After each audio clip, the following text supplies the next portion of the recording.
Despite claims that young people have completely abandoned Joe Biden because of his, quote, handling of the Israeli-Gaza war, he is still polling really well with young people. There is a new report. Joe Biden leads Trump by 25 points among younger people. There are some important details here, which we will be discussing. A new poll gives Biden the edge over Trump with youngsters. Those are voters 18 to 29. This was done by Yahoo News and YouGov. And it gives Biden a 25-point lead among 18 to 29-year-olds when it comes to the election in November. In the Yahoo News, in the Yahoo YouGov survey from June 3 to 6, Biden's lead remained slight overall, but widened when the poll showed young voters' level of support. Listen, here's my view on this.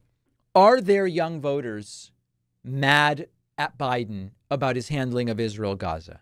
Yes, there are. We know that there are. We know that there is this uncommitted movement, which really was notable mostly only in Michigan. We know that this exists anecdotally. We know that anecdotally there are former Trump voters who plan to vote for Biden. We know that anecdotally there are people who will vote for whoever Bernie endorses, right?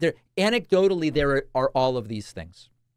Big picture, I don't want to go by what I see on Reddit or Twitter, because that led me astray in 2020. As many of you know, and I say this as a Bernie supporter in 2016 and 2020, if I were led by what I saw on Twitter or Reddit in 2020, I would have assumed Bernie is going to run away with this nomination. The Democratic Party overwhelmingly supports Bernie.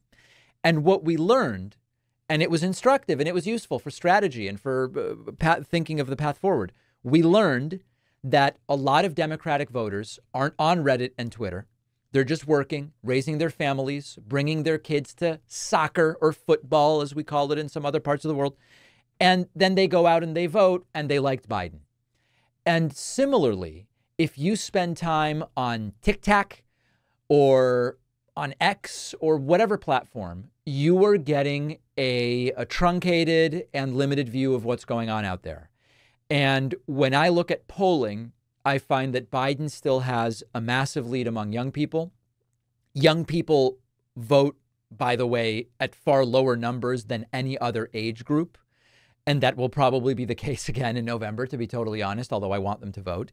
And number three, when they are asked to rank their issues in order of importance, foreign policy broadly or Israel-Gaza specifically ranks 10th, 15th, or sometimes not at all in terms of issues. So that doesn't mean we don't care. It doesn't mean we don't consider or try to appeal to this group or that group. We do all of those things.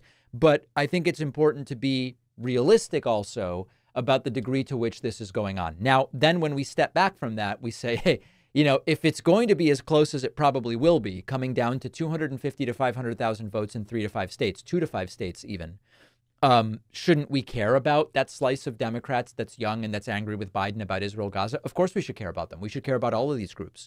The question is, how much of your limited resources and time do you focus on going after that group, which statistically is least likely to show up anyway, in the best case scenario, versus targeting other groups, and also in which states, when Michigan seems to be the one state in which this even maybe be a plausible, real, more major factor. So I don't have the answer to that. I'm not a political strategist or someone expert at directing campaign resources.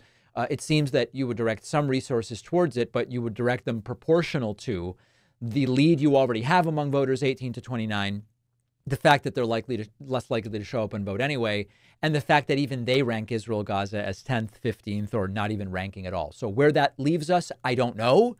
After the break, what we are going to look at is an anecdote. So, whoa, punched my mic there, and I apologize. I'm getting very agitated here. One of the things that we look at is we zoom out, and that's what we're doing with national polls. After the break, we're going to zoom in and look at one district in Ohio and the stunning turn of events that we're seeing there. Please make sure that you're subscribed to the YouTube channel at youtube.com/The David Pakman Show. We're going to take the quickest of quick breaks, and then the show will continue.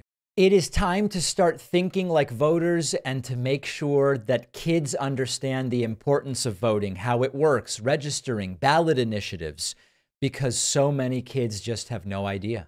That's why I wrote the new children's book, Think Like a Voter. I can think of no better time and no more important group of folks to try to reach. The book is now available at davidpakman.com/book, where, by the way, you can get the first 2 books in the series as well. Think Like a Detective and Think Like a Scientist. Really important stuff. Donate them to local libraries, classrooms, read them with the kids.